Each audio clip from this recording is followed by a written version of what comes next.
आप सुन रहे हैं जगत गुरु तत्वदर्शी संत रामपाल जी महाराज द्वारा लिखित पुस्तक गीता तेरा ज्ञान अमृत का पेज नंबर 18। प्रमाण। जैसे ब्रह्मा जी की आयु 100 वर्ष बताई जाती है, देवताओं का वर्ष कितने समय का है?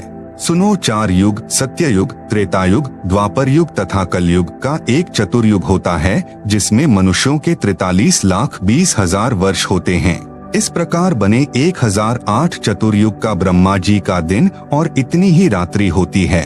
ऐसे 30 दिन रात्रि का 1 महीना तथा 12 महीनों का ब्रह्मा जी का 1 वर्ष हुआ। ऐसे 100 वर्ष की श्री ब्रह्मा जी की आयु है।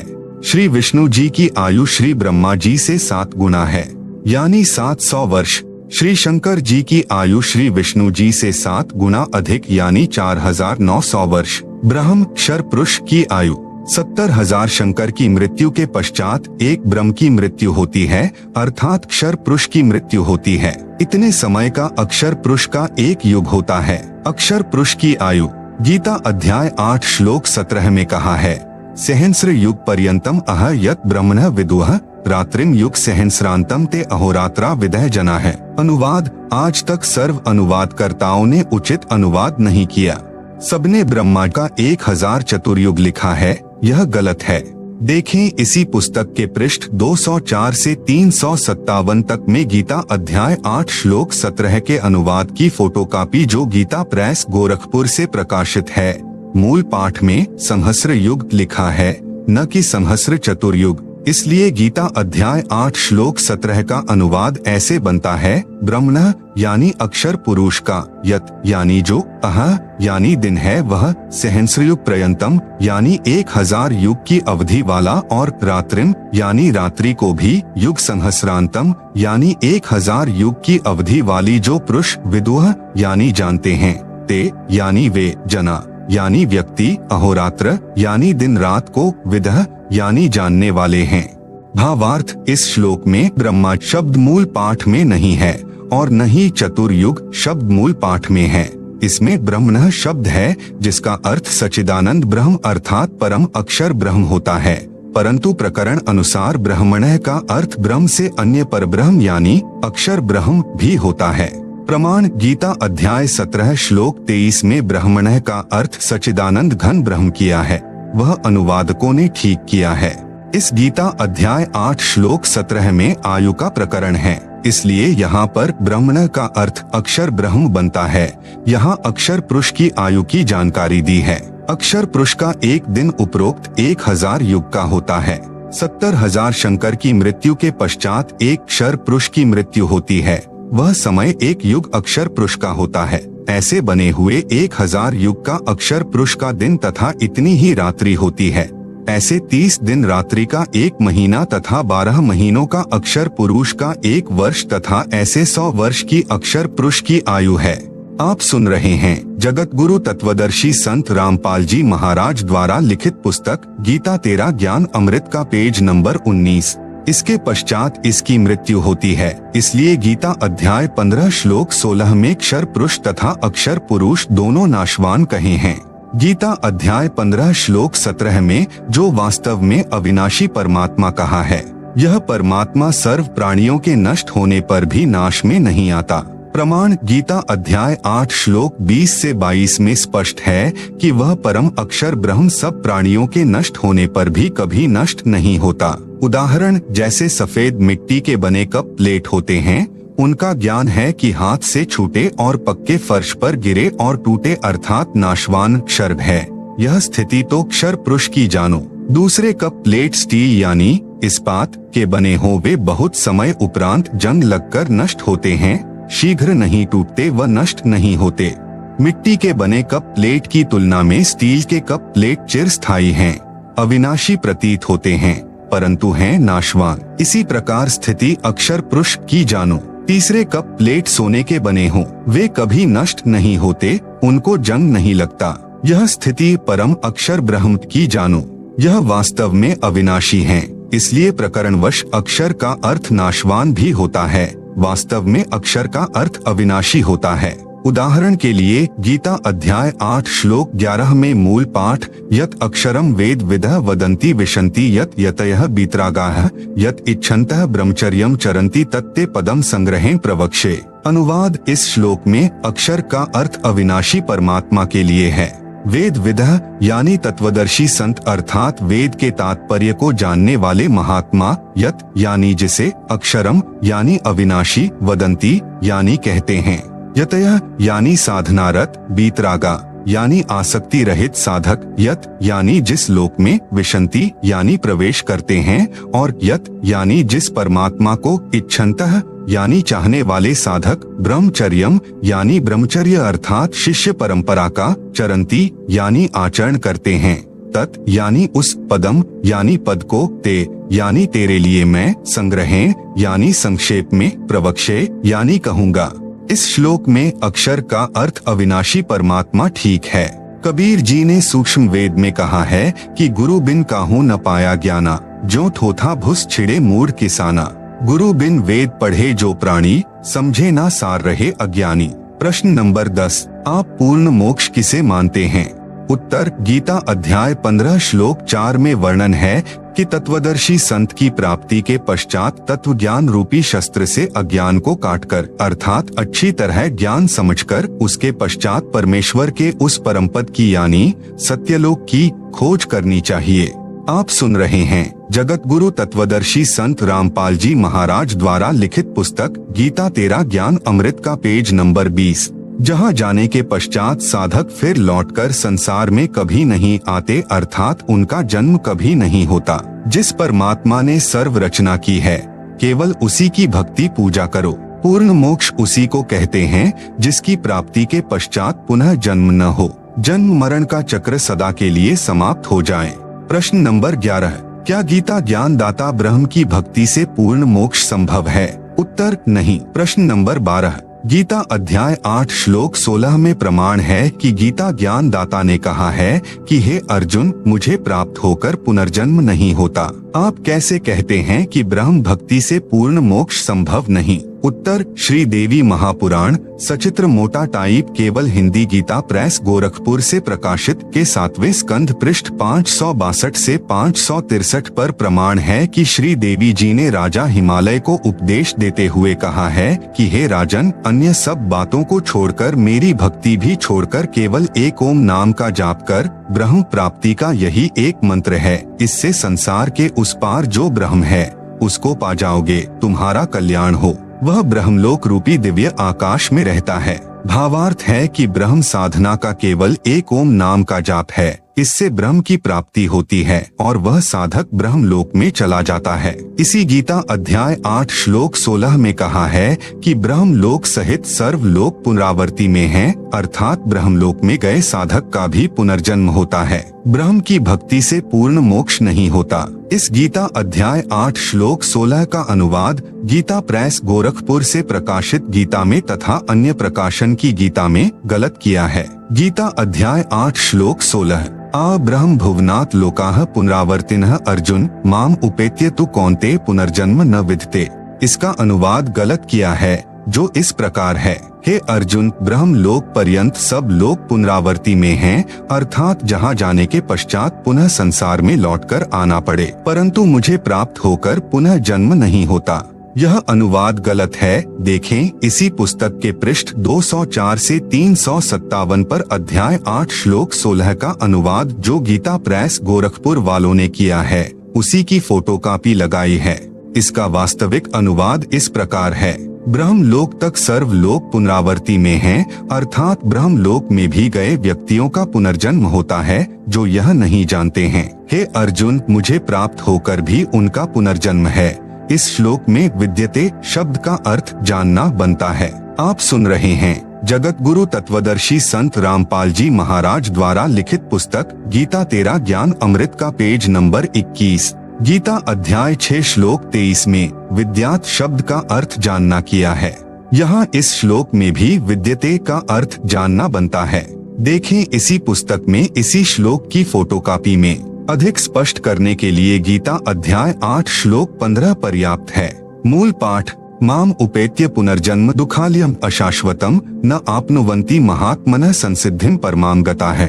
अनुवाद, माम यानी मुझे प्राप्त होकर, पुनर्जन्म यानी पुनर्जन्म होता है, जो अशाश्वतम यानी नाशवान जीवन, दुखालयम यानी दुखों का घर है, परमाम यानी परम, संसिद्धिम गता यानी सिद्धि को प्राप्त, महात्मयः यानी महात्माजन, न आपनुवंती यानी पुनर्जन्म को प्राप्त नहीं होते। गीता अध्याय 8 श्लोक 15। भावार्थ, गीता ज्ञान दाता ने कहा है कि मुझे प्राप्त होकर तो दुखों का घर यह क्षण भंगुर जीवन जन्म मरण होता है। जो महात्मा परम गति को प्राप्त हो जाते हैं उनका पुनर्जन्म नहीं होता। विचारें, यदि गीता अध्याय 8 श्लोक 1 से 10 तक का सारांश निकालें जो इस प्रकार है। अर्जुन ने पूछा, गीता अध्याय 8 श्लोक 1 की तत्ब्रह्म क्या है? गीता ज्ञान दाता ने गीता अध्याय 8 श्लोक 3 में उत्तर दिया कि वह परम अक्षर ब्रह्म है। फिर गीता ज्ञान दाता ने अध्याय 8 श्लोक 5 व 7 में अपनी भक्ति करने को कहा है तथा गीता अध्याय 8 श्लोक 8, 9, 10 में परम अक्षर ब्रह्म की भक्ति करने को कहा है। अपनी भक्ति का मंत्र गीता अध्याय 8 श्लोक 13 में बताया है कि मुझ ब्रह्म का केवल एक ओम अक्षर है। उच्चारण करके स्मरण करता हुआ जो शरीर त्याग कर जाता है वह परम गति को प्राप्त होता है। पूर्व में श्री देवी पुराण से सिद्ध कर आए हैं कि ओम का जाप करके ब्रह्म लोक प्राप्त होता है। गीता अध्याय 8 श्लोक 16 में स्पष्ट है कि ब्रह्म लोक में गए साधक का भी पुनर्जन्म होता है। इसलिए गीता अध्याय 8 श्लोक 13 में ओम नाम के जाप से होने वाली परम गति का वर्णन है, परंतु गीता अध्याय 8 श्लोक 8, 9, 10 में जिस सच्चिदानंद घन ब्रह्म अर्थात परम दिव्य पुरुष की भक्ति करने को कहा है उसका मंत्र गीता अध्याय 17 श्लोक 23 में लिखा है।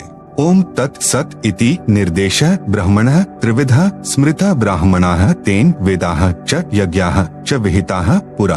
अनुवाद, सच्चिदानंद घन ब्रह्म की भक्ति का मंत्र ओम तत्सत है। ओम मंत्र ब्रह्म यानी अक्षर पुरुष का है। तत् यह सांकेतिक है जो अक्षर पुरुष का है। सत मंत्र भी सांकेतिक मंत्र है जो परम अक्षर ब्रह्म का है। इन तीनों मंत्रों के जाप से वह परम गति प्राप्त होगी जो गीता अध्याय 15 श्लोक 4 में कही है कि जहाँ जाने के पश्चात साधक फिर लौटकर संसार में कभी नहीं आते। आप सुन रहे हैं जगत गुरु तत्वदर्शी संत रामपाल जी महाराज द्वारा लिखित पुस्तक गीता तेरा ज्ञान अमृत का पेज नंबर 22। यदि गीता अध्याय 8 श्लोक 16 का यह अर्थ सही माने कि मुझे प्राप्त होने वाले का पुनर्जन्म नहीं होता तो गीता अध्याय 2 श्लोक 12, गीता अध्याय 4 श्लोक 5, गीता अध्याय 10 श्लोक 2 गलत सिद्ध हो जाते हैं, जिनमें गीता ज्ञान दाता ने कहा है कि अर्जुन तेरे और मेरे बहुत जन्म हो चुके हैं, तू नहीं जानता, मैं जानता हूँ। मेरी उत्पत्ति को न देवता जानते, न महर्षिगण तथा न सिद्ध जानते। विचारणीय विषय यह है कि जब साध्य इष्ट का ही जन्म मृत्यु होता है तो साधक को वह मोक्ष कैसे प्राप्त हो सकता है जिससे पुनर्जन्म नहीं होता है। इसलिए गीता अध्याय 8 श्लोक 16 का अनुवाद जो मैंने ऊपर किया है वही सही है कि गीता ज्ञानदाता ने कहा है कि ब्रह्मलोक तक सब लोग पुनरावर्ती में हैं, अर्थात ब्रह्मलोक में गए प्राणी भी लौटकर संसार में जन्म को प्राप्त होते हैं। जो यह नहीं जानते वे मेरी भक्ति करके भी पुनर्जन्म को प्राप्त होते हैं। इसीलिए तो गीता ज्ञान दाता ने अध्याय 18 श्लोक 62 में कहा है कि हे अर्जुन, तू सर्वभाव से उस परमेश्वर की शरण में जा, उस परमेश्वर की कृपा से ही तू परम शांति को तथा सनातन परम धाम अर्थात सत्यलोक को प्राप्त होगा। यही प्रमाण गीता अध्याय 15 श्लोक 4 में है कि तत्वदर्शी संत से तत्व ज्ञान प्राप्त करके उस तत्व ज्ञान रूपी शस्त्र से अज्ञान को काटकर उसके पश्चात परमेश्वर के उस परम पद की खोज करनी चाहिए, जहाँ जाने के पश्चात साधक फिर लौटकर संसार में कभी नहीं आते। जिस परमेश्वर से संसार रूपी वृक्ष की प्रवृत्ति विस्तार को प्राप्त हुई है, अर्थात जिस परमेश्वर ने संसार की रचना की है। गीता ज्ञान दाता ने कहा है कि केवल उसी की भक्ति कर, सर्व का उसी से कल्याण संभव है। प्रमाणित हुआ कि ब्रह्म की भक्ति से पूर्ण मोक्ष संभव नहीं है। केवल पूर्ण परमात्मा परम अक्षर ब्रह्म की भक्ति से ही पूर्ण मोक्ष संभव है। प्रश्न नंबर 13। ओम यह मंत्र तो ब्रह्म का जाप हुआ, फिर यह क्यों कह रहे हो कि ब्रह्म की भक्ति से पूर्ण मोक्ष नहीं होता? आपने बताया कि गीता अध्याय 17 श्लोक 23 में ओम तत्सत इस मंत्र के जाप से पूर्ण मोक्ष होता है। इस मंत्र में भी तो ओम मंत्र है। उत्तर, जैसे इंजीनियर या डॉक्टर बनने के लिए शिक्षा की आवश्यकता होती है। पहले प्रथम कक्षा पढ़नी पड़ती है, फिर धीरे धीरे 5वीं 8वीं इस प्रकार 10वीं कक्षा पास करनी पड़ती है। उसके पश्चात आगे पढ़ाई करनी होती है, फिर ट्रेनिंग करके इंजीनियर या डॉक्टर बना जाता है। ठीक इसी प्रकार श्री ब्रह्मा, विष्णु, शिव, गणेश तथा देवी की साधना करनी पड़ती है। मैं स्वयं करता हूँ तथा अपने अनुयायियों से कराता हूँ। आप सुन रहे हैं जगत गुरु तत्वदर्शी संत रामपाल जी महाराज द्वारा लिखित पुस्तक गीता तेरा ज्ञान अमृत का पेज नंबर 23। यह तो 5वीं कक्षा तक की पढ़ाई अर्थात साधना जाने, दूसरे शब्दों में 5 कमलों को खोलने की साधना है। और ब्रह्म की साधना 10वीं कक्षा तक की पढ़ाई जाने अर्थात ब्रह्मलोक तक की साधना है, जो ओम का जाप करना है। और अक्षर पुरुष की साधना को 14वीं कक्षा की पढ़ाई अर्थात साधना जानो, जो तत् मंत्र का जाप है। तत् मंत्र तो सांकेतिक है, वास्तविक मंत्र तो इससे भिन्न है, जो उपदेशी को ही बताया जाता है। परम अक्षर पुरुष की साधना इंजीनियर या डॉक्टर की पढ़ाई अर्थात साधना जानो, जो सत शब्द से करनी होती है। यह सत मंत्र भी सांकेतिक है, वास्तविक मंत्र भिन्न है, जो उपदेशी को बताया जाता है। इसको सारनाम भी कहते हैं। इसलिए अकेले ब्रह्म के नाम ओम से पूर्ण मोक्ष प्राप्त नहीं हो सकता। ओम नाम का जाप ब्रह्म का है।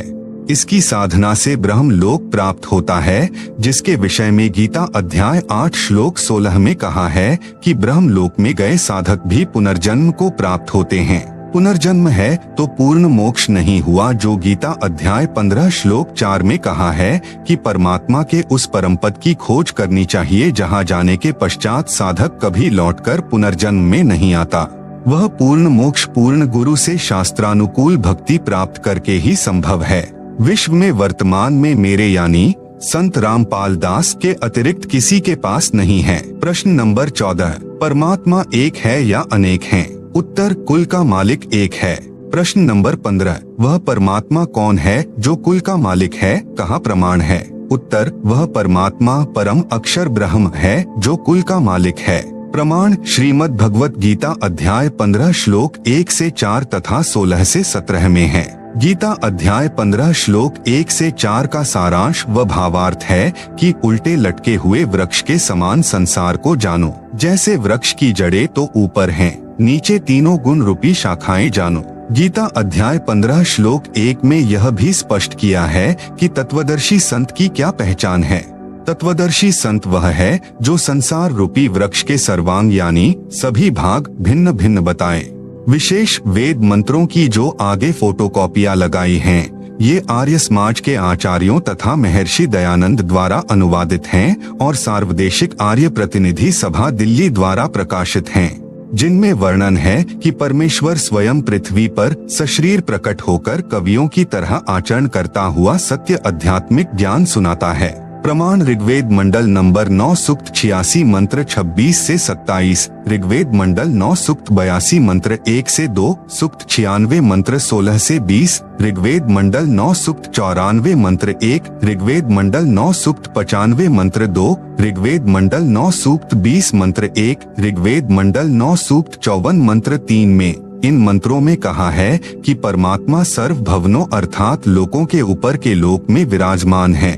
आप सुन रहे हैं जगत गुरु तत्वदर्शी संत रामपाल जी महाराज द्वारा लिखित पुस्तक गीता तेरा ज्ञान अमृत का पेज नंबर 24। जब जब पृथ्वी पर अज्ञान की वृद्धि होने से अधर्म बढ़ जाता है, तो परमात्मा स्वयं सशरीर चलकर पृथ्वी पर प्रकट होकर यथार्थ अध्यात्म ज्ञान का प्रचार लोकोक्तियों, शब्दों, चौपाइयों, साखियों, कविताओं के माध्यम से कवियों जैसा आचरण करके घूम फिरकर करता है, जिस कारण से एक प्रसिद्ध कवि की उपाधि भी प्राप्त करता है। कृपया देखें उपरोक्त मंत्रों की फोटोकॉपी इसी पुस्तक के पृष्ठ 104 से 119 पर। परमात्मा ने अपने मुख कमल से ज्ञान बोलकर सुनाया था।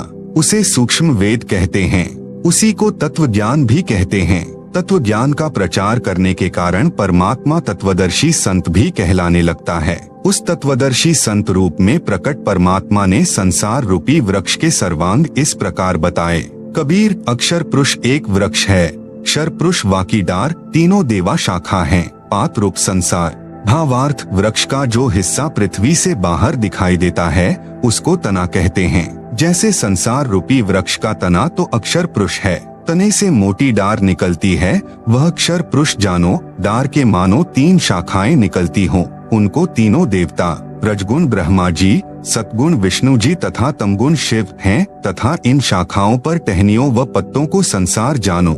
इस संसार रूपी वृक्ष के उपरोक्त भाग जो पृथ्वी से बाहर दिखाई देते हैं, मूल यानी जड़े जमीन के अंदर हैं, जिनसे वृक्ष के सर्वांगों का पोषण होता है। गीता अध्याय 15 श्लोक 16 से 17 में 3 पुरुष कहे हैं। श्लोक 16 में 2 पुरुष कहे हैं, क्षर पुरुष तथा अक्षर पुरुष, दोनों की स्थिति ऊपर बता दी है। गीता अध्याय 15 श्लोक 16 में भी कहा है कि क्षर पुरुष तथा अक्षर पुरुष दोनों नाशवान हैं। इनके अंतर्गत जितने भी प्राणी हैं वे भी नाशवान हैं, परंतु आत्मा तो किसी की भी नहीं मरती। गीता अध्याय 15 श्लोक 17 में कहा है कि उत्तम पुरुष अर्थात पुरुषोत्तम तो क्षर पुरुष और अक्षर पुरुष से भिन्न है, जिसको परमात्मा कहा गया है। इसी प्रभु की जानकारी गीता अध्याय 8 श्लोक 3 में है, जिसको परम अक्षर ब्रह्म कहा है। गीता अध्याय 15 श्लोक 17 में इसी का वर्णन है। यही प्रभु तीनों लोकों में प्रवेश करके सबका धारण पोषण करता है। यह वास्तव में अविनाशी परमेश्वर है। मूल से ही वृक्ष की परवरिश होती है, इसलिए सबका धारण पोषण करने वाला परम अक्षर ब्रह्म है। जैसे पूर्व में गीता अध्याय 15 श्लोक 1 से 4 में बताया है कि ऊपर को जड़ यानी मूल वाला, नीचे को शाखा वाला संसार रूपी वृक्ष है। जड़ से ही वृक्ष का धारण पोषण होता है, इसलिए परम अक्षर ब्रह्म जो संसार रूपी वृक्ष की जड़ यानी मूल है, यही सर्व पुरुषों यानी प्रभुओं का पालनहार, इनका विस्तार यानी रचना करने वाला यानी सृजनहार है। यही कुल का मालिक है। आप सुन रहे हैं जगत गुरु तत्वदर्शी संत रामपाल जी महाराज द्वारा लिखित पुस्तक गीता तेरा ज्ञान अमृत का पेज नंबर 25। प्रश्न नंबर 16, क्या रजगुण ब्रह्मा, सतगुण विष्णु तथा तमगुण शंकर यानी शिव की पूजा यानी भक्ति करनी चाहिए? उत्तर, नहीं। प्रश्न नंबर 17, कहाँ प्रमाण है कि रजगुण ब्रह्मा, सतगुण विष्णु तथा तमगुण शंकर यानी शिव की पूजा यानी भक्ति नहीं करनी चाहिए? उत्तर, श्रीमद् भगवत गीता अध्याय 7 श्लोक 12 से 15, 20 से 23 तथा गीता अध्याय 9 श्लोक 23 से 24, गीता अध्याय 7 श्लोक 12 से 15 में प्रमाण है कि जो व्यक्ति रजगुण ब्रह्मा, सतगुण विष्णु तथा तमगुण शिव की भक्ति करते हैं, वे राक्षस स्वभाव को धारण किए हुए मनुष्यों में नीच दूषित कर्म करने वाले मूर्ख मुझे भी नहीं भजते। यह प्रमाण गीता अध्याय 7 श्लोक 12 से 15 में है। फिर गीता अध्याय 7 के ही श्लोक 20 से 23 तथा गीता अध्याय 9 श्लोक 23 से 24 में यही कहा है। और क्षर पुरुष, अक्षर पुरुष तथा परम अक्षर पुरुष गीता अध्याय 15 श्लोक 16 से 17 में जिनका वर्णन है को छोड़कर श्री ब्रह्मा, श्री विष्णु तथा श्री शिव जी अन्य देवताओं में गिने जाते हैं। इन दोनों अध्यायों यानी गीता अध्याय 7 तथा अध्याय 9 में ऊपर लिखे श्लोकों में गीता ज्ञान दाता ने कहा है कि जो साधक जिस भी उद्देश्य को लेकर अन्य देवताओं को भजते हैं, वे भगवान समझकर भजते हैं। उन देवताओं को मैंने कुछ शक्ति प्रदान कर रखी है। देवताओं के भजने वालों को मेरे द्वारा किए विधान से कुछ लाभ मिलता है, परंतु उन अल्प बुद्धि वालों का वह फल नाशवान होता है। देवताओं को पूजने वाले देवताओं के लोक में जाते हैं, मेरे पुजारी मुझे प्राप्त होते हैं।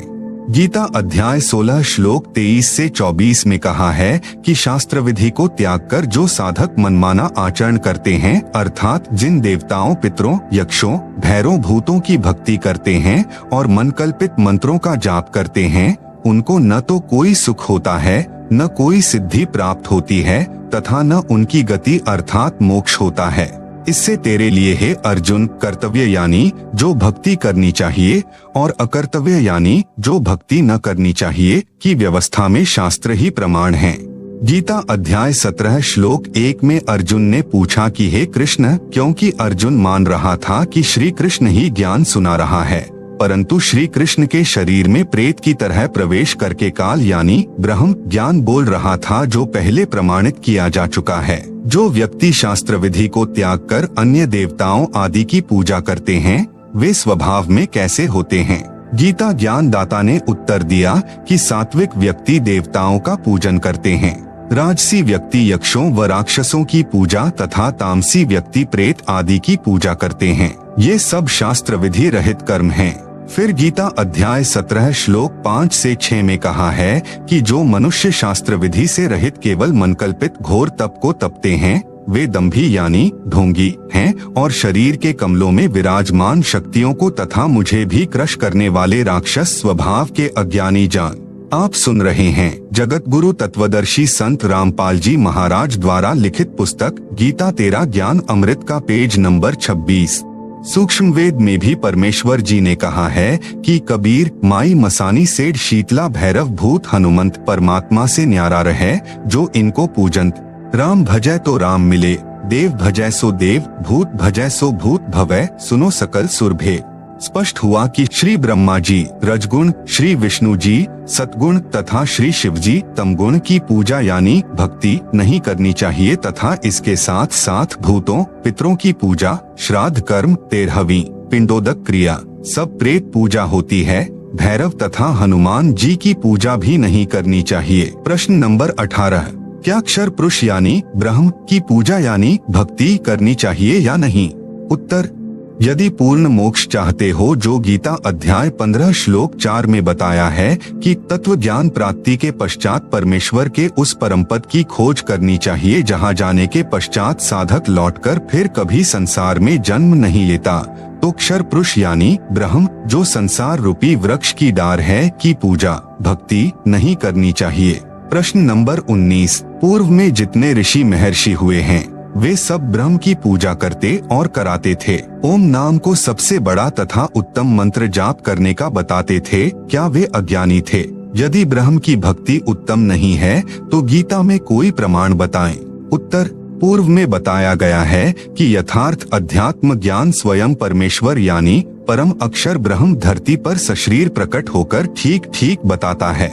देखें प्रमाण वेद मंत्रों में इसी पुस्तक के पृष्ठ 104 पर परमेश्वर द्वारा बताए ज्ञान को सूक्ष्म वेद यानी तत्व ज्ञान कहा गया है। तत्व ज्ञान में परमात्मा ने बताया है कि गुरु बिन काहू न पाया ज्ञाना, जो थोथा भुस छड़े मूढ़ किसाना। गुरु बिन वेद पढ़े जो प्राणी, समझे ना सार रहे अज्ञानी। जिन ऋषियों व महर्षियों को सतगुरु नहीं मिला, उनकी यह दशा थी कि वेद पढ़ते थे परंतु वेदों का सार नहीं समझ सके। उदाहरण के लिए श्री देवी पुराण सचित्र मोटा टाइप गीता प्रेस गोरखपुर से प्रकाशित के पृष्ठ 414 पर चौथे स्कंद में लिखा है कि सत्ययुग के ब्राह्मण यानी महर्षि वेद के पूर्ण विद्वान होते थे और श्री देवी यानी दुर्गा की पूजा करते थे।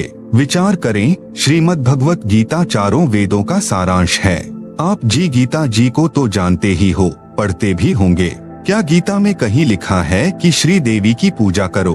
आप सुन रहे हैं जगत गुरु तत्वदर्शी संत रामपाल जी महाराज द्वारा लिखित पुस्तक गीता तेरा ज्ञान अमृत का पेज नंबर 27। इसी प्रकार चारों वेदों में कहीं नहीं लिखा है कि दुर्गा यानी श्री देवी की पूजा करो। तो क्या समझा वेदों को उन महर्षियों ने? क्या खाक विद्वान थे सत्ययुग के महर्षि? उन्हीं महर्षियों का मनमाना विधान है कि ओम नाम सबसे बड़ा अर्थात उत्तम है, जो कहते थे कि ब्रह्म पूजा यानी भक्ति सर्वश्रेष्ठ है।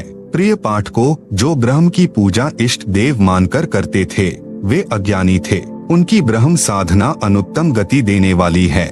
गीता में प्रमाण श्रीमद् भगवत गीता अध्याय 7 श्लोक 12 से 15 में तो बताया है कि जो तीनों गुणों रजगुण ब्रह्मा, सतगुण विष्णु तथा तमगुण शंकर की पूजा करने वाले राक्षस स्वभाव को धारण किए हुए मनुष्यों में नीच दूषित कर्म करने वाले मूर्ख मुझे भी नहीं भजते। यह गीता ज्ञान दाता ने कहा है। फिर गीता अध्याय 7 के ही श्लोक 16 से 18 तक में गीता ज्ञान दाता यानी ब्रह्म ने कहा है कि मेरी भक्ति 4 प्रकार से करते हैं, अर्थार्थी, आर्त, जिज्ञासु तथा ज्ञानी। फिर कहा कि ज्ञानी मुझे अच्छा लगता है, ज्ञानी को मैं अच्छा लगता हूँ। गीता अध्याय 7 श्लोक 18। इस श्लोक में गीता ज्ञान दाता ने कहा है कि ये ज्ञानी आत्मा है तो उदार यानी अच्छी, परंतु ये सब मेरी अनुत्तम गति अर्थात घटिया गति में आश्रित हैं। इस श्लोक गीता अध्याय 7 श्लोक 18 में गीता ज्ञान दाता ब्रह्म स्वयं स्वीकार कर रहा है कि मेरी भक्ति से होने वाली गति अनुत्तम यानी अश्रेष्ठ यानी घटिया है। गीता अध्याय 7 श्लोक 19 में कहा है कि बहुनाम जन्मानाम अन्ते ज्ञानवान माम प्रपद्यते वासुदेवः सर्वम इति सह महात्मा सुदुर्लभः। अनुवाद, गीता ज्ञान दाता ब्रह्म ने कहा है कि मेरी भक्ति बहुत बहुत जन्मों के अंत में कोई ज्ञानी आत्मा करता है, अन्यथा अन्य देवी देवताओं व भूत पितरों की भक्ति में जीवन नाश करते रहते हैं। गीता ज्ञान दाता ने अपनी भक्ति से होने वाले लाभ अर्थात गति को भी गीता अध्याय 7 श्लोक 18 में अनुत्तम यानी घटिया बता दिया है। इसलिए गीता अध्याय 7 श्लोक 19 में कह रहा है कि यह बताने वाला महात्मा मुश्किल से मिलता है कि वासुदेव ही सब कुछ है, यही सबका सृजनहार है, यही पापनाशक पूर्ण मोक्षदायक, यही पूजा के योग्य है, यही यानी वासुदेव ही कुल का मालिक परम अक्षर ब्रह्म है। केवल इसी की भक्ति करो, अन्य की नहीं। गीता ज्ञान दाता ने भी स्वयं कहा है कि हे अर्जुन, तू सर्वभाव से उस परमेश्वर की शरण में जा, उस परमेश्वर की कृपा से ही तू परम शांति को तथा सनातन परम धाम यानी सत्यलोक को प्राप्त होगा। यह गीता अध्याय 18 श्लोक 62 में प्रमाण है। फिर गीता अध्याय 18 श्लोक 46 में गीता ज्ञान दाता ने कहा है कि जिस परमेश्वर से संपूर्ण प्राणियों की उत्पत्ति हुई है, जिससे यह समस्त जगत व्याप्त है, उस परमेश्वर की अपने स्वाभाविक कर्म करते करते पूजा करके मनुष्य परम सिद्धि को प्राप्त हो जाता है। आप सुन रहे हैं जगत गुरु तत्वदर्शी संत रामपाल जी महाराज द्वारा लिखित पुस्तक गीता तेरा ज्ञान अमृत का पेज नंबर 28। फिर गीता अध्याय 15 श्लोक 4 में कहा है कि तत्व ज्ञान को समझकर उसके पश्चात परमेश्वर के उस परम पद की खोज करनी चाहिए, जहाँ जाने के पश्चात साधक लौटकर संसार में नहीं आता। जिस परमेश्वर से संसार रूपी वृक्ष की प्रवृत्ति विस्तार को प्राप्त हुई है, अर्थात जिस परमेश्वर ने सर्व की रचना की है, उसी की पूजा करो। इससे सिद्ध हुआ कि उन ऋषियों को वेद का गूढ़ रहस्य समझ नहीं आया, वे अज्ञानी रहे। प्रश्न नंबर 20, गीता ज्ञान दाता ने अपनी गति को अनुत्तम क्यों कहा?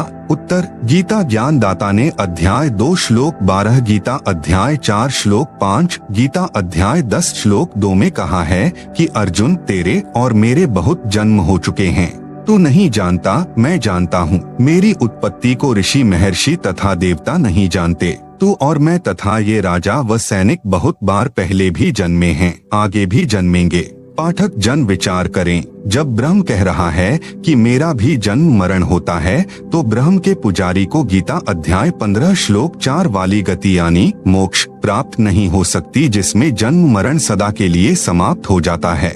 जब तक जन्म मरण है तब तक परम शांति नहीं हो सकती। उसके लिए गीता ज्ञानदाता ने असमर्थता व्यक्त की है।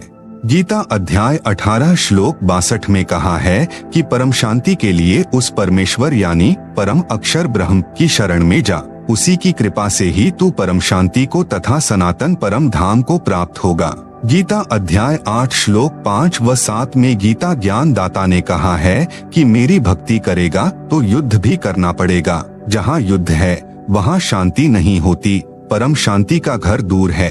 इसलिए गीता ज्ञान दाता ने अपनी गति को यानी ओम नाम के जाप से होने वाला लाभ अनुत्तम यानी घटिया बताया है। प्रश्न नंबर 21, आपने प्रश्न नंबर 13 के उत्तर में कहा है कि पूर्ण मोक्ष की प्राप्ति के लिए ब्रह्मा विष्णु शिव गणेश तथा देवी और क्षर ब्रह्म व अक्षर ब्रह्म की साधना करनी पड़ती है। दूसरी ओर कह रहे हो कि ब्रह्मा विष्णु शिव अन्य देवता हैं, अक्षर ब्रह्म भी पूजा यानी भक्ति योग्य नहीं है, केवल परम अक्षर ब्रह्म की ही पूजा यानी भक्ति करनी चाहिए। उत्तर, मैं नहीं कह रहा, आपके सद्ग्रंथ कह रहे हैं।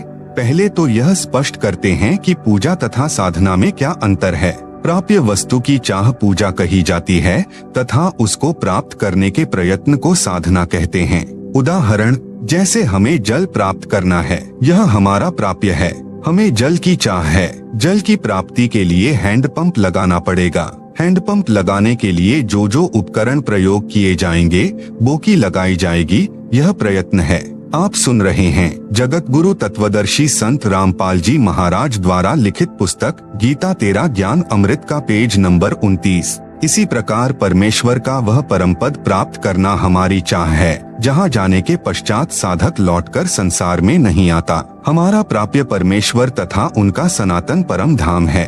उसको प्राप्त करने के लिए किया गया नाम जाप हवन यज्ञ आदि आदि साधना है।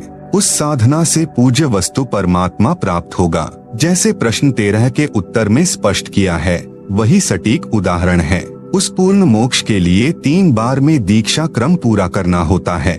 नंबर 1, प्रथम नाम दीक्षा में ब्रह्मा विष्णु शिव गणेश देवी के मंत्रों की साधना दी जाती है। नंबर 2, दूसरी बार में अक्षर ब्रह्म तथा अक्षर ब्रह्म के 2 अक्षर मंत्र जाप दिए जाते हैं, जिसको संतों ने सत नाम कहा है। गीता अध्याय 17 श्लोक 23 में 3 नाम हैं, ओम तत् सत। इस सतनाम में 2 अक्षर होते हैं, एक ओम दूसरा तत् है। यह सांकेतिक अर्थात गुप्त नाम है, जो उपदेश के समय उपदेशी को ही बताया जाता है। नंबर 3, तीसरी बार में सारनाम की दीक्षा दी जाती है, जिस मंत्र को गीता अध्याय 17 श्लोक 23 में सत कहा है। यह भी सांकेतिक है। उपदेश लेने वाले को दीक्षा के समय बताया जाता है। इस प्रकार पूर्ण मोक्ष प्राप्त होता है। प्रश्न नंबर 22, जो साधना हम पहले कर रहे हैं, क्या वह त्यागनी पड़ेगी? उत्तर, यदि शास्त्र विधि रहित है तो त्यागनी पड़ेगी। यदि अनाधिकारी से दीक्षा ले रखी है, उसका कोई लाभ नहीं होना। पूर्ण गुरु से साधना की दीक्षा लेनी पड़ेगी। प्रश्न नंबर 23, गीता अध्याय 18 श्लोक 47 में तथा गीता अध्याय 3 श्लोक 35 में कहा है, श्रेयान् स्वधर्मः विगुणः परधर्मात् स्वनुष्ठितात् स्वधर्मे निधनं श्रेयः परधर्मः भयावहः। गीता अध्याय 3 श्लोक 35। अच्छी प्रकार आचरण में लाए हुए दूसरे के धर्म से गुणरहित भी अपना धर्म अति उत्तम है। अपने धर्म में तो मरना भी कल्याणकारक है और दूसरे का धर्म भय को देने वाला है।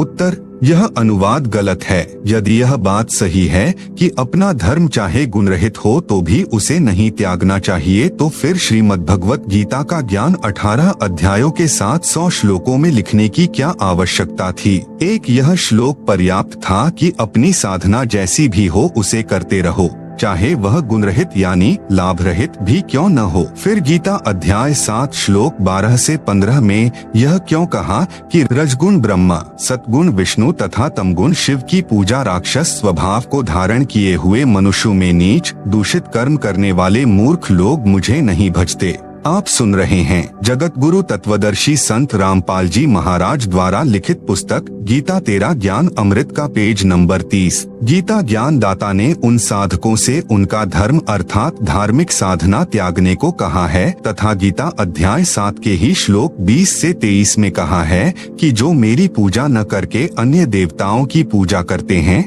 वे अज्ञानी हैं। उनकी साधना से शीघ्र समाप्त होने वाला सुख यानी स्वर्ग समय प्राप्त होता है। फिर अपनी धार्मिक पूजा अर्थात धर्म भी त्यागने को कहा है। पूर्ण लाभ के लिए परम अक्षर ब्रह्म का धर्म अर्थात धार्मिक साधना ग्रहण करने के लिए कहा है। गीता अध्याय 3 श्लोक 35 का यथार्थ अनुवाद इस प्रकार है। अनुवाद, विगुणः परधर्मात् स्वनुष्ठितात्, यानी दूसरों के गुण रहित अर्थात लाभ रहित अच्छी प्रकार चमक धमक वाले धर्म अर्थात धार्मिक कर्म से, स्वधर्मः यानी अपना शास्त्र विधि अनुसार धार्मिक कर्म, श्रेयान यानी अति उत्तम है, स्वधर्मे यानी अपने शास्त्र विधि अनुसार धर्म कर्म के संघर्ष में, निधनम यानी मरना भी, श्रेयः यानी कल्याणकारक है, परधर्म यानी दूसरों का धार्मिक कर्म, भयावह यानी भय को देने वाला है। भावार्थ है कि जैसे जागरण वगैरह होता है तो उसमें बड़ी सुरीली तान में सुरीले गीत गाए जाते हैं, तड़क भड़क भी होती है। अपने शास्त्र विधि अनुसार धर्म कर्म में केवल नाम जाप या सामान्य तरीके से आरती की जाती है। किसी भी वेद या गीता में श्री देवी जी की पूजा तथा जागरण करने की आज्ञा नहीं है, जिस कारण शास्त्र विधि त्याग कर मनमाना आचरण हुआ, इसलिए व्यर्थ है। दूसरों का शास्त्र विधि रहित धार्मिक कर्म देखने में अच्छा लगता है, उसमें लोग दिखावा अधिक होता है, तो सत्य साधना करने वाले को दूसरों के धार्मिक कर्म को देखकर डर बन जाता है कि कहीं हमारी भक्ति ठीक न हो, परंतु तत्व ज्ञान को समझने के पश्चात यह भय समाप्त हो जाता है। तत्व ज्ञान में बताया है कि दुर्गा ध्यान पड़े जिस बगड़म ता संगति डूबे सब नगरम, दंभ करे डूंगर चढ़े अंतर झीनी झूल, जग जाने बंदगी करें बोवे सूल बबूल। इसलिए विगुण अर्थात लाभ रहित धार्मिक साधना को त्याग कर सत्य साधना शास्त्र विधि अनुसार करने से ही कल्याण होगा। प्रश्न नंबर 24, मैंने पारखी संत श्री अभिलाष दास के विचार सुने थे। वे कह रहे थे कि संसार का कोई रचने वाला भगवान वगैरह नहीं है, यह नर मादा के संयोग से बनता है फिर समाप्त हो जाता है, कोई भगवान नहीं है, जीव ही ब्रह्म है, जीव ही करता है। अभिलाष दास के ये विचार उचित हैं या अनुचित? उत्तर, इसका उत्तर श्रीमद् भगवत गीता अध्याय 16 श्लोक 6 से 10 में विस्तार से दिया गया है। कहा है कि जो आसुरी प्रकृति के लोग होते हैं वे कहा करते हैं कि संसार बिना ईश्वर के है, स्त्री पुरुष से उत्पन्न है अर्थात नर मादा से उत्पन्न है, इसका कोई कर्ता नहीं है। ऐसे व्यक्ति संसार का नाश अर्थात बुरा करने के लिए ही जन्म लेते हैं। आप सुन रहे हैं जगत गुरु तत्वदर्शी संत रामपाल जी महाराज द्वारा लिखित पुस्तक गीता तेरा ज्ञान अमृत का पेज नंबर 31। वास्तविकता यह है कि परमात्मा सर्व संसार का सृजनहार है, जीव ब्रह्म नहीं है। ब्रह्म का अर्थ प्रभु यानी स्वामी होता है। जैसे नंबर 1 ब्रह्म जिसको अक्षर पुरुष भी कहा गया है 21 ब्रह्मांडों का स्वामी है। नंबर 2 अक्षर ब्रह्म जिसको अक्षर पुरुष भी कहा गया है गीता अध्याय 15 श्लोक 16, यह 7 शंख ब्रह्मांडों का स्वामी है। नंबर 3 पूर्ण ब्रह्म जिसको गीता अध्याय 8 श्लोक 3 में परम अक्षर ब्रह्म कहा है, असंख्य ब्रह्मांडों का स्वामी है, यह कुल का मालिक है। यह कहना कि कोई भगवान नहीं है, संसार केवल स्त्री पुरुष या नर मादा से उत्पन्न होता है, समाप्त हो जाता है, जीव ही करता है अर्थात जीव ही ब्रह्म है, यह पूर्णतया अनुचित है। प्रश्न नंबर 25, श्रीमद् भगवत गीता में ज्ञान दाता ने अध्याय 8 श्लोक 5 तथा 7 में कहा है कि जो पुरुष अंत काल में भी मेरा स्मरण करता हुआ शरीर त्याग कर जाता है वह मुझे प्राप्त होता है। इसलिए अर्जुन सब समय में मेरा स्मरण कर युद्ध भी कर मुझे ही प्राप्त होगा। इसलिए गीता अध्याय 18 श्लोक 62 में कहा है कि उस परमात्मा की शरण में जा। गीता ज्ञान दाता ने घुमा फिरा कर कहा है कि मेरी ही साधना स्मरण कर आप अन्य परमात्मा बता रहे हो वह विश्वसनीय नहीं है। क्या गीता में कहीं और भी लिखा है गीता ज्ञान दाता से अन्य परमात्मा की भक्ति साधना करने के लिए? उत्तर, गीता अध्याय 7 श्लोक 29 में गीता ज्ञान दाता ने बताया है कि जो साधक केवल जरा यानी वृद्ध अवस्था तथा मरण यानी मृत्यु से छूटने के लिए प्रयत्नशील हैं, वे तत्ब्रह्म से परिचित हैं। अर्जुन ने गीता अध्याय 8 श्लोक 1 में पूछा कि तत्ब्रह्म क्या है? गीता ज्ञान दाता ने अध्याय 8 श्लोक 3 में बताया कि वह परम अक्षर ब्रह्म है। गीता अध्याय 8 श्लोक 5 व 7 में तो गीता ज्ञान दाता ने अपनी साधना यानी स्मरण करने को कहा है। गीता ज्ञान दाता ने गीता अध्याय 2 श्लोक 12 तथा अध्याय 4 श्लोक 5 व अध्याय 10 श्लोक 2 में अपना जन्म मरण भी कहा है कि मेरी भक्ति से परम शांति नहीं हो सकती, युद्ध भी करना पड़ेगा। गीता ज्ञान दाता का यह भी कहना है कि जन्म मरण में सदा रहेगा। तुरंत ही गीता अध्याय 8 श्लोक 8, 9 तथा 10 इन 3 श्लोकों में गीता ज्ञान दाता ने अपने से अन्य परम अक्षर ब्रह्म की भक्ति करने को कहा है कि हे पार्थ, परमेश्वर की साधना के अभ्यास योग से युक्त अन्य किसी देव या प्रभु में अपनी आस्था न रखकर एक परमेश्वर का अनन्य चित्त से स्मरण करता हुआ मनुष्य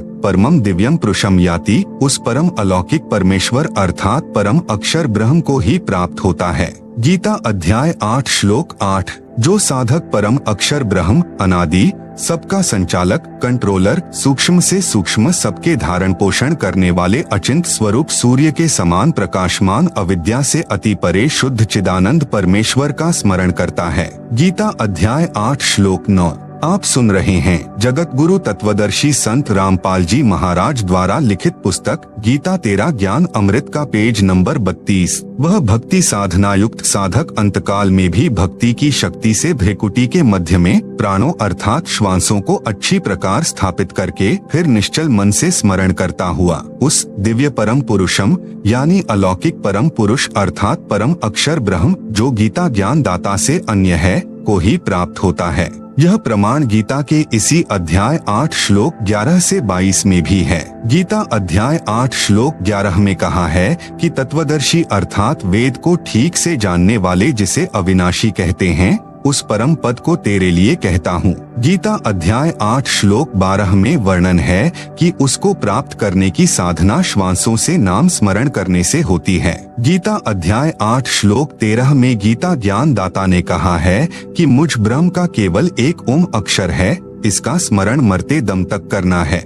वह इस मंत्र से होने वाली परम गति अर्थात ब्रह्मलोक को प्राप्त होता है। गीता अध्याय 8 श्लोक 16 में कहा है कि ब्रह्मलोक में गए साधक भी पुनः लौटकर संसार में जन्म लेते हैं, फिर मरते हैं। यह पूर्ण मोक्ष नहीं है। गीता अध्याय 8 श्लोक 14 में कहा है कि जो मेरी साधना स्मरण करता है उसके लिए मैं सुलभ हूँ। गीता अध्याय 8 श्लोक 15 में गीता ज्ञान दाता ने कहा है कि मुझे प्राप्त होकर तो सदा पुनर्जन्म होता है, जो दुखों का घर क्षण भंगुर जीवन है, और जो साधक परम अक्षर ब्रह्म की साधना भक्ति करते हैं वे परम सिद्धि को प्राप्त होकर अमर हो जाते हैं, वे पुनः जन्म मरण को प्राप्त नहीं होते। गीता अध्याय 8 श्लोक 16 में गीता ज्ञान दाता ने कहा है कि ब्रह्मलोक तक सब लोग पुनरावर्ती में हैं, अर्थात ब्रह्मलोक तक सब लोकों में गए साधक सदा जन्म मृत्यु के चक्र में रहते हैं।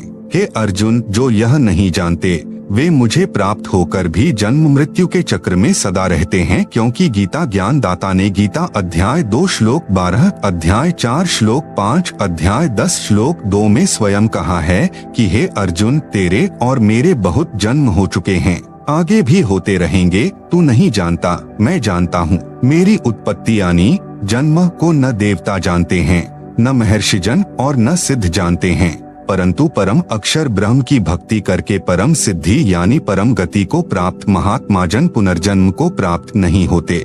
गीता अध्याय 8 श्लोक 17 में अक्षर पुरुष यानी पर ब्रह्म के दिन रात का वर्णन है।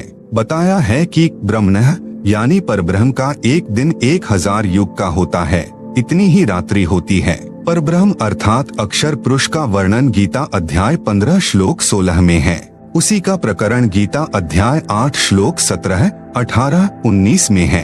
आप सुन रहे हैं जगत गुरु तत्वदर्शी संत रामपाल जी महाराज द्वारा लिखित पुस्तक गीता तेरा ज्ञान अमृत का पेज नंबर 33।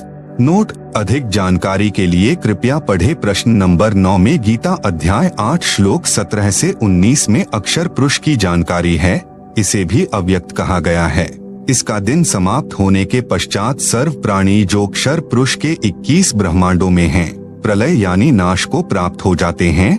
रात्रि पूरी होने के पश्चात पुनः दिन में संसार में जीव उत्पन्न होते हैं। गीता अध्याय 8 श्लोक 20 में कहा है कि यह अक्षर पुरुष भी अव्यक्त कहा जाता है, परंतु इस अव्यक्त से दूसरा जो विलक्षण सनातन अव्यक्त भाव है वह परम दिव्य पुरुष अर्थात परम अक्षर ब्रह्म तो सब प्राणियों के क्षर पुरुष, अक्षर पुरुष तथा इनके अंतर्गत जितने भी जीव हैं, इन सब के नष्ट होने पर भी नष्ट नहीं होता, अर्थात वास्तव में अविनाशी है। गीता अध्याय 8 श्लोक 21 में कहा है कि जो अव्यक्त अक्षर यानी अविनाशी इस नाम से कहा गया है, उस परम पुरुष की प्राप्ति को परम गति कहते हैं। जिस सनातन अव्यक्त परम पुरुष को प्राप्त होकर वापस जन्म मरण में नहीं आते, वह मेरे धाम से श्रेष्ठ धाम है।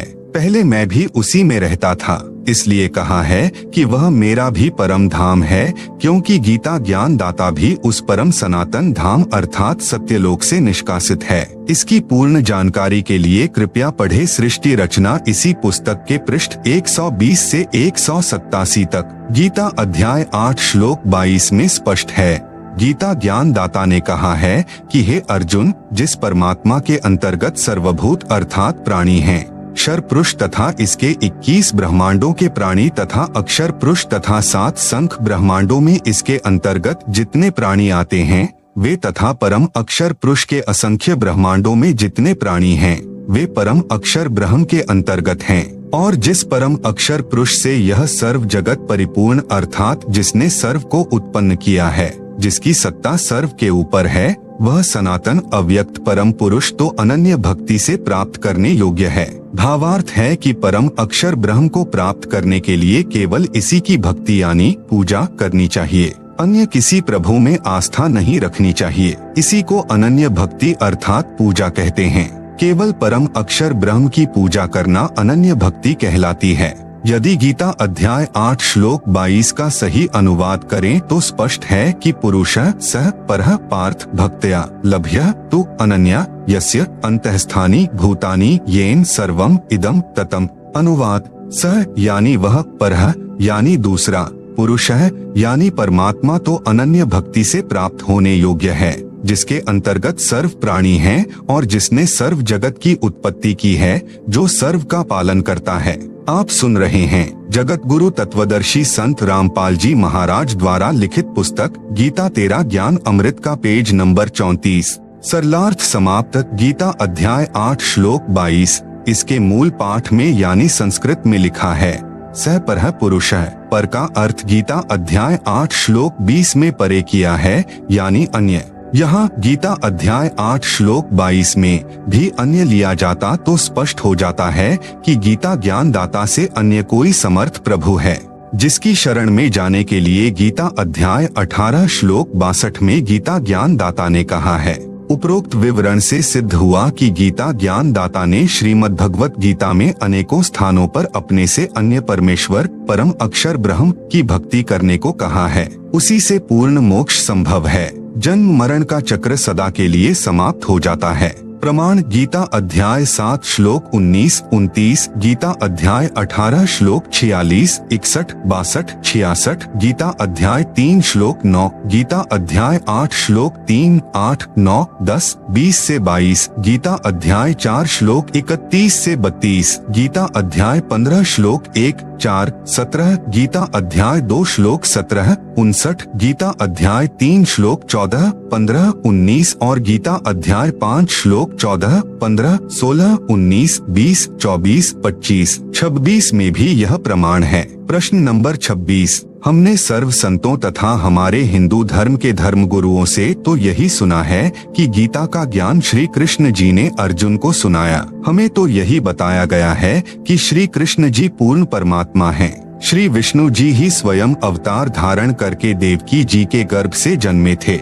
इनके अतिरिक्त कोई परमात्मा नहीं है। आप जी के सत्संग सुने हैं, उनमें आपने बहुत अटपटी सी बात कही है कि गीता ज्ञान दाता से अन्य है पूर्ण परमात्मा। उसका प्रमाण शास्त्र में दिखाओ, बताओ तो विश्वास हो सकता है।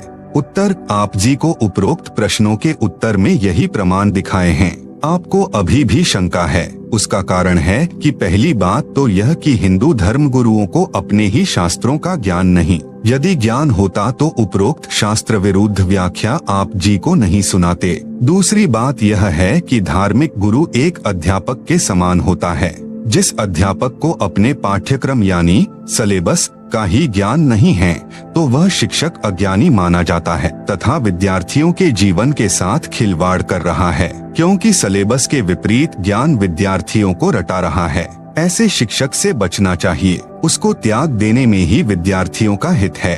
आपको श्रीमद् भगवत गीता में से ढेर सारे प्रमाण बताते हैं कि पूर्ण परमात्मा गीता ज्ञान दाता से अन्य है, वही उपासना योग्य है। उसी की भक्ति से पूर्ण मोक्ष प्राप्त होता है। यहाँ गीता के कुछ श्लोक लिखता हूँ, आप इनको गीता शास्त्र में स्वयं देख सकते हैं, जो इस पुस्तक में पृष्ठ 204 से 357 तक श्लोकों की फोटोकॉपी लगाई है। यथार्थ रूप में गीता के अनुवाद को जानने के लिए मेरे द्वारा किया गया श्रीमद् भगवत गीता का संपूर्ण श्लोकों का अनुवाद प्राप्त करें।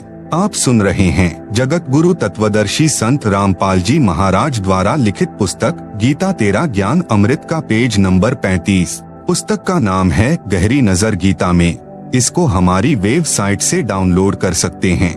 वेबसाइट का नाम है www.jagatgururampalji.org।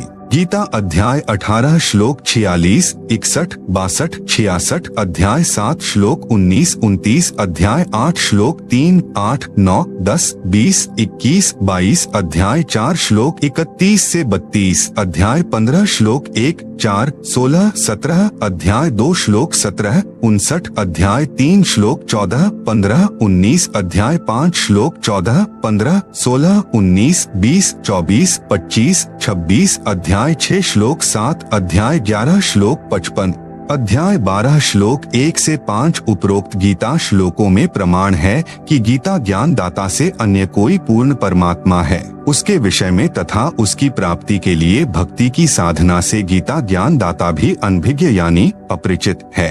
प्रमाण गीता अध्याय 4 श्लोक 32 तथा 34 में है। गीता ज्ञान दाता ने कहा है कि अध्याय 4 श्लोक 32 यज्ञों अर्थात धार्मिक अनुष्ठानों का विस्तृत ज्ञान ब्रह्मणः मुखे यानी सच्चिदानंद घन ब्रह्म के मुख कमल से उच्चरित वाणी में है, जो परमात्मा स्वयं पृथ्वी पर प्रकट होकर अपने मुख से बोलता है, उसे तत्व ज्ञान कहते हैं। उसी को सूक्ष्म वेद भी कहते हैं। उस ज्ञान को बाद में तत्वदर्शी संत ही जानते हैं। उस ज्ञान में पूर्ण परमात्मा की प्राप्ति तथा स्थिति का संपूर्ण ज्ञान होता है। नोट: गीता अनुवादकों ने गीता अध्याय 4 श्लोक 32 के अनुवाद में कुछ त्रुटि की है, जैसे ब्रह्मणः शब्द का अर्थ वेद किया है, जो अनुचित है। ब्रह्मणः शब्द का यथार्थ अर्थ गीता अध्याय 17 श्लोक 23 में किया है। ब्रह्मणः यानी सच्चिदानंद घन ब्रह्म अर्थात पूर्ण परमात्मा। पाठकों से विशेष निवेदन: आप जी गीता प्रेस गोरखपुर से प्रकाशित गीता में प्रमाण मिलाएं, विशेषकर पदच्छेद अन्वय साधारण भाषा टीका सहित अनुवादक श्री जयदयाल गोयंद का तथा श्री रामसुख दास जी द्वारा अनुवादित गीता में देखें। पुस्तक गीता तेरा ज्ञान अमृत में जितने श्लोक प्रमाण में लिए हैं, उन सब की फोटोकॉपी इसी पुस्तक के पृष्ठ 204 से 357 तक लगाई हैं, जो हिंदू संत विद्वान श्री जयदयाल गोयंद का द्वारा अनुवादित हैं तथा गीता प्रेस गोरखपुर से प्रकाशित हैं। गीता अध्याय 4 श्लोक 34 में गीता ज्ञान दाता ने कहा है कि जिस ज्ञान को परमात्मा स्वयं अपने मुख कमल से बोलता है वह तत्व ज्ञान है। उसमें विस्तृत जानकारी यज्ञों अर्थात धार्मिक अनुष्ठानों की कही है। उस ज्ञान को तू तत्वदर्शी संतों के पास जाकर समझ। उनको दंडवत प्रणाम करने से तथा विनम्रता पूर्वक प्रश्न करने से वे तत्व ज्ञान को जानने वाले महात्मा आपको तत्व ज्ञान बताएंगे। इससे सिद्ध हुआ कि गीता ज्ञान दाता को तत्व ज्ञान की जानकारी नहीं है। तत्व ज्ञान श्रीमद्भगवत गीता में नहीं है। यदि तत्व ज्ञान गीता ज्ञान दाता को होता तो एक अध्याय और बोल देते। आप सुन रहे हैं जगत गुरु तत्वदर्शी संत रामपाल जी महाराज द्वारा लिखित पुस्तक गीता तेरा ज्ञान अमृत का पेज नंबर 36। ऊपर लिखे श्रीमद्भगवत गीता जी के श्लोकों में स्पष्ट है कि गीता ज्ञान दाता से अन्य कोई समर्थ अविनाशी पूर्ण मोक्षदाता वास्तव में परमात्मा सबका धारण पोषण करने वाला है, जिसकी शरण में जाने से सनातन परमधाम यानी शाश्वतम स्थानम प्राप्त होता है तथा परम शांति प्राप्त होती है। उस परम पद में जाने के पश्चात साधक कभी लौटकर संसार में नहीं आते, अर्थात जन्म मृत्यु सदा के लिए समाप्त हो जाती है। अब उपरोक्त गीता के श्लोकों में से कुछ एक का अनुवाद करके स्पष्ट करता हूँ। गीता अध्याय 18 श्लोक 62 में कहा है कि हे भारत, तू सर्वभाव से उस परमेश्वर की शरण में जा, उसकी कृपा से ही तू परम शांति को तथा सनातन परम धाम को प्राप्त हो जाएगा। हिंदू धर्म के संत मंडलेश्वर धर्मगुरु कहते हैं कि श्री कृष्ण जी अपनी ही शरण में जाने को कह रहे हैं। उन धर्मगुरुओं का यह कहना बिल्कुल अनुचित है, क्योंकि गीता अध्याय 2 श्लोक 7 में कहा है कि हे श्री कृष्ण, मैं यानी अर्जुन आपकी शरण में हूँ, आपका शिष्य हूँ, जो हमारे हित में हो वही राय मुझे दीजिए। गीता अध्याय 4 श्लोक 3 में कहा है कि हे अर्जुन, तू मेरा भक्त है। इस गीता के उल्लेख से स्पष्ट हुआ कि अर्जुन तो पहले से ही श्री कृष्ण जी की शरण में था। इसलिए गीता अध्याय 18 श्लोक 62 का भावार्थ है कि गीता ज्ञान देने वाला अपने से अन्य परमेश्वर की शरण में जाने को कह रहा है। यह भी सिद्ध हुआ कि गीता ज्ञान दाता से कोई अन्य परमेश्वर है। अन्य प्रमाण गीता अध्याय 8 श्लोक 1 के प्रश्न का उत्तर गीता ज्ञान दाता ने श्लोक नंबर 3 में दिया है कि वह परम अक्षर ब्रह्म है। फिर अध्याय 8 के ही श्लोक 5 तथा श्लोक 7 में तो अपनी भक्ति करने को कहा है। फिर श्लोक 8, 9, 10 में परम अक्षर ब्रह्म की भक्ति करने की राय दी है। गीता अध्याय 4 श्लोक 5 में, अध्याय 2 श्लोक 12 में, अध्याय 10 श्लोक 2 में गीता ज्ञान दाता ने अपनी स्थिति स्पष्ट की है कि यदि मेरी भक्ति करेगा तो जन्म मृत्यु तेरे भी सदा बने रहेंगे और मेरे भी।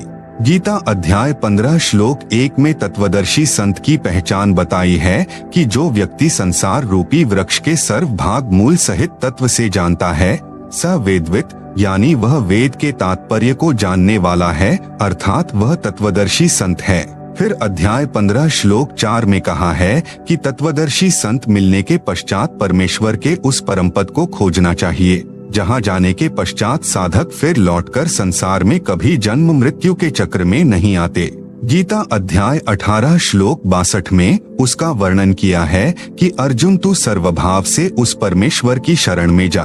उस परमेश्वर की कृपा से ही तू परम शांति तथा सनातन परम धाम को प्राप्त हो जाएगा। यह परम शांति है क्योंकि साधक को पुनः जन्म नहीं लेना पड़ता, सदा के लिए अमर लोक यानी सनातन परम धाम में निवास करेंगे।